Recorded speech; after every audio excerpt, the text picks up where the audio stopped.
안녕하십니까. 사실과 자유 이승만 TV입니다. 한국인들이 잘 모르는 역사, 그리고 중국과 일본의 역사학자들도 도대체 왜 그랬는지 궁금해하는 것이 바로 조선이 개국하면서 멸망할 때까지 계속된 명나라에 대한 사대주의입니다. 조선 초기인 1402년 태종 2년에 제작됐다는 혼일강리 역대 국도 지도입니다. 주저하게 종주국인 명나라를 중심에 아주 크게 그려놨습니다.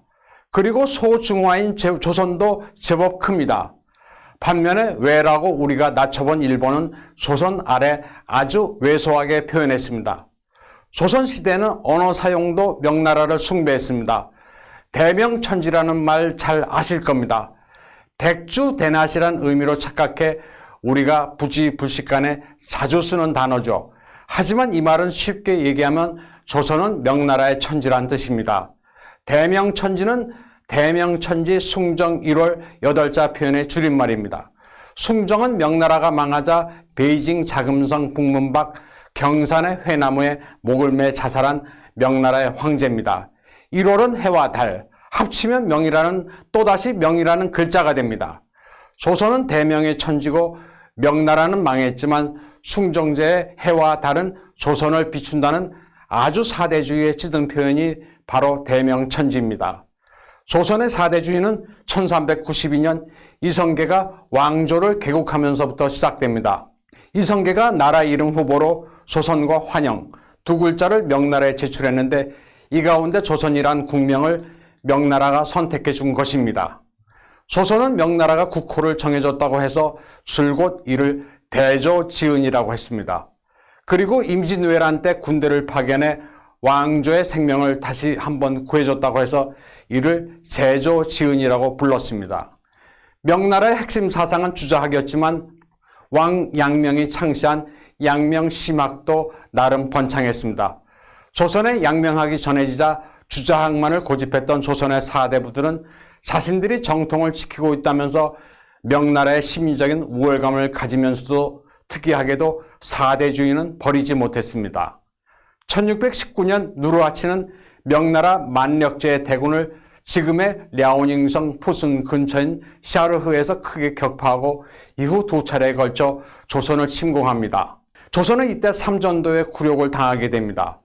인조는 청해 황타이지에게 명나라 연호를 폐지하는 동시에 명이 내린 고명칙인을 제출하고 청을 섬기기로 합니다.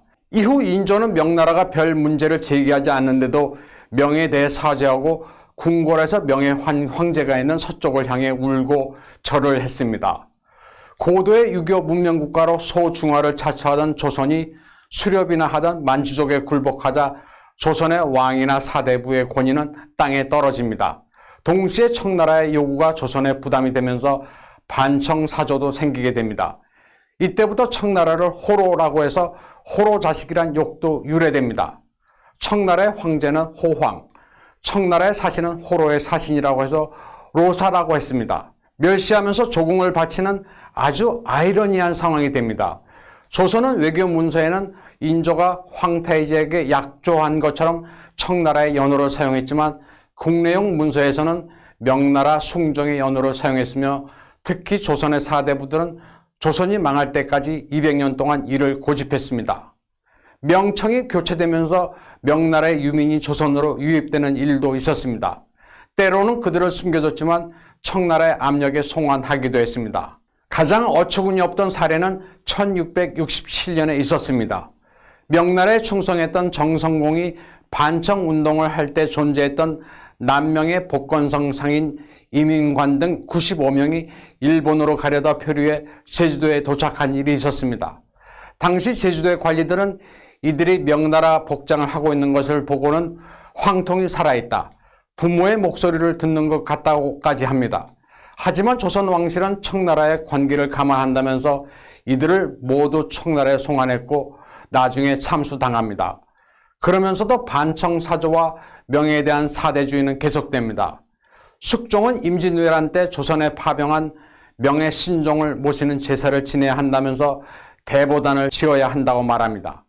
나라 경제가 어려웠을 때인데 숙종이 이 이야기를 꺼내자 성균관 유생들 160여 명이 연명으로 상소문을 올리고 별 이견이 없었던 대신들도 덩달아 대보단을 짓자고 주장합니다.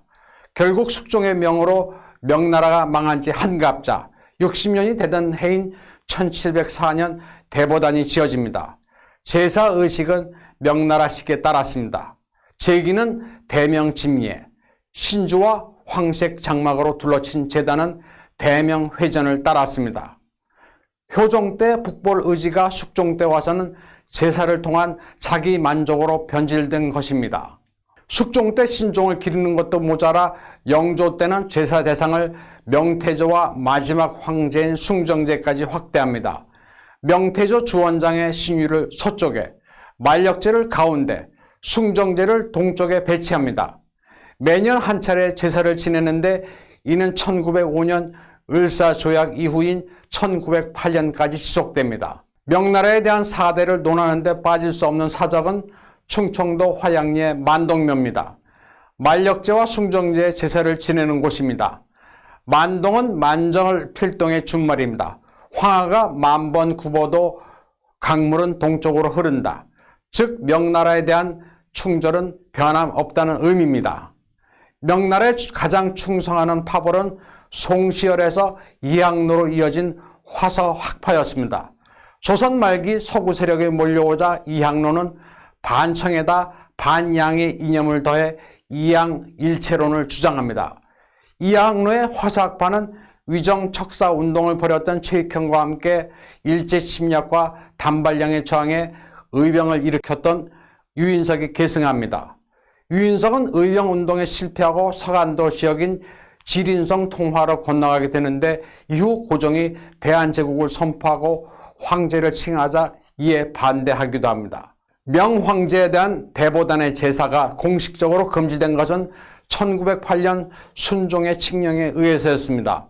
주저하기 이상주의에 따라 이미 망한 나라의 황제에 대해 200년이 넘도록 제사를 지낸 사례는 세계사에서 조선이 유일합니다.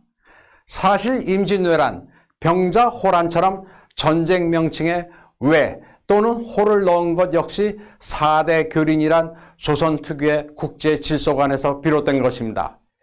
임진왜란의 경우 중국에선 만력 연간의 원정이라는 의미에서 만력지역, 일본에서는 정유재란과 합쳐 분노코 게이조노 야쿠라고 부릅니다. 반면 우리는 전쟁 이름에도 일본은 외, 청나라는 오랑캐라는 의미의 호가 들어가 있습니다. 바깥 세상을 보는 조선시대의 이 같은 시각은 지금도 계속되고 있습니다. 오늘 강의는 여기까지 하겠습니다. 감사합니다.